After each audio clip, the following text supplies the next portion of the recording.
The experiment is based on the integrated business framework. As we all know, it is consists of 7 components. It is essential and fundamental concept to run a big business or to be a good boss. Through our studies, we have learned about the 6 moments of power in business based on the article titled by Robert B. Cialdini. Our experiment is related to the moment of power of the reciprocity, and reciprocity is the act of repaying in others in kindness. As Cialdini states, give what you want to receive.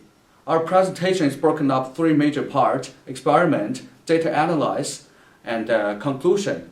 Now it is a time to invite my group mate, Brandon and Ellie, to explain the experiment. We set out to create an experiment to test reciprocity.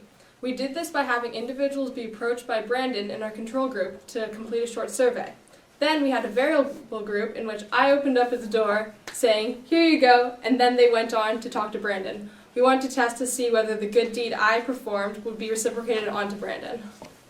After Ali had held open the door for the random individual, I then proceeded to ask them if they would be willing to spare a few moments of their time to answer a few short questions about the library.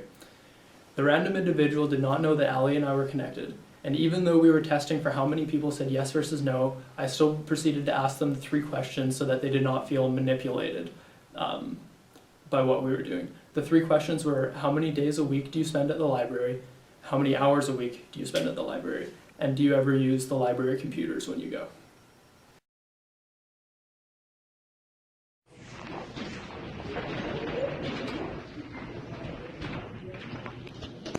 Thanks.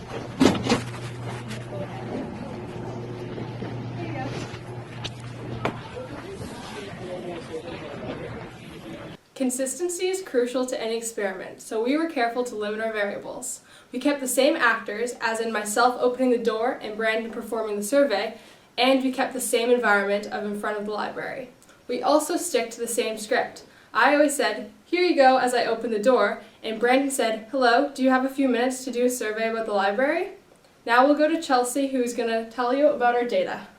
In performing our experiment on reciprocity, we used a total of 50 people for our experiment. That is 25 people for our control group and 25 people for our variable group. In our control group, which entailed simply walking up to individuals and asking them if they would be willing to spend a few moments of their time to answer our 3-question survey, showed that 9 out of 25 people responded yes without having the door open for them beforehand, and 16 out of 25 people responded no. That is, 36% of the people said yes, and 64% of the people said no. Our variable group, however, displayed notably different results. For our variable group, 14 out of 25 people responded yes after having had the door open for them, while 11 out of 25 people responded no. That is, 56% said yes, and 44% said no. Now here is Matt to discuss our implications of our results.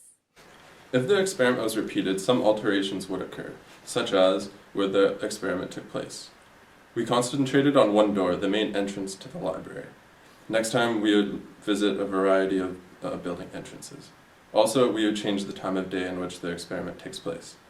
"I need to get to class" was the #1 reason why subjects refused to take the survey. For this reason, it would be beneficial to extend the asking time throughout the day upon repeating the experiment.